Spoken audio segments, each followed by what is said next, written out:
Hi, in this lecture, we'll be discussing about different real life data that we observe. Recently, we have seen an explosion of data, especially in the last few years, and it became very difficult to segregate different data into disjoint types as data come in different format and in different modalities. So today we'll try a simplified approach to group them into two groups in structured data and unstructured or semi-structured data. So let's first discuss about the structured data. So structured data is generally organized in tables and collected through filling forms. It can be manual or it can be online as well. And those are stored in databases, spreadsheets, and also they're very popular format, and the CSV format is an example. So here we see some structured data. It's actually a loan approval data set from Kaggle, and you can see that the data is organized in a tabular form, and each record in this table is an unit of data.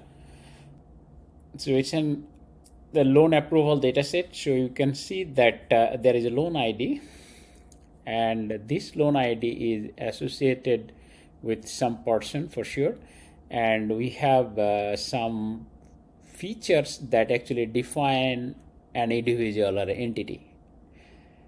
For example, the first record is for a male client, and here we see marital status and how many dependents they have, and some educational qualification and some employment status, and applicant income maybe in thousands. We don't know from this table, but we can for sure extract those from other related sources. So this is an example of a tabular form of data, and we can clearly see that the data follows a certain format. And as we mentioned that these are actually organized in tabular form in databases, and other examples are CSV format or spreadsheet format. We can find these kind of structured data in different instances. For example, when we are opening a bank account, then we have to provide some information, and then they record it in a structured form. Other examples are when we do university registration, we have to provide specific information. And then if we want to have a Gmail, Azure, or Amazon account, there we have to provide some personal information, and they store them in a kind of structured tabular data format. Some other examples are immigration information, health and social media profile. So we have talked about the tabular format of data, but there are other forms of structured data as well. Or you can convert them from tabular data to some other formats, and popular examples are sequences or time series data. So the structured data may be a standalone data. For example, the records that we're seeing are in our earlier slide, or they might be sequences. For example, the genome data or the stock prices data. These are time series data. And also other popular example are any kind of system generated data. For example, the software logs, because those are generated using some algorithm, so we can clearly identify their format and consider them as structured data. Some popular examples of structured data other than tabular or converted form of data are genomics data, and then stock prices, your credit card history, the weather data, Google Maps data, because all these data we use in our everyday lives, but those are actually stored or preserved in a kind of database or in a tabular format, but at the end we see in various forms, for example, the time series data or maybe sequence data, but at the end those data are preserved following predefined structured format. Okay, now let's move to the unstructured or semi-structured format of data.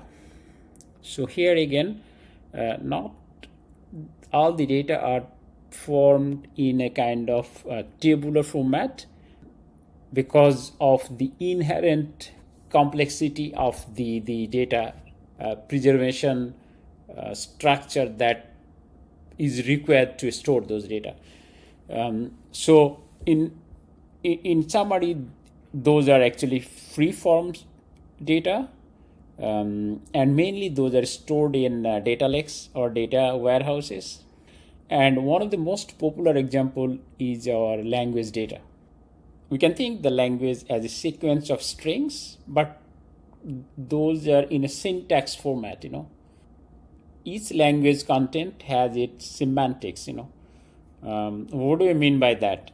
Because there is no formal structure that you can explain certain things to your audience. So the structure is kind of not in a syntax level coverage only, but you also have like some syntactic behavior or maybe like a meaning over there, and that makes the natural language data to format in a kind of structured way difficult. So this is a little bit different than the formal languages like the programming languages, because in programming languages you can construct the entire syntax in a kind of formal way, but again the computer programs are also you can consider as language data if they are stored a programmatic way, not in a kind of tabular structure. Then comes the audio data, because the audio data you can think they cover both the linguistics aspects and also the acoustic aspect of language. So this is more complex than the string data. And the music is another example of audio data. Some other examples of unstructured data is image data. For example, the image data, any pictures, just like the examples here, are considered the visual representation of the world. But at the end of the day, we have some representation of their own.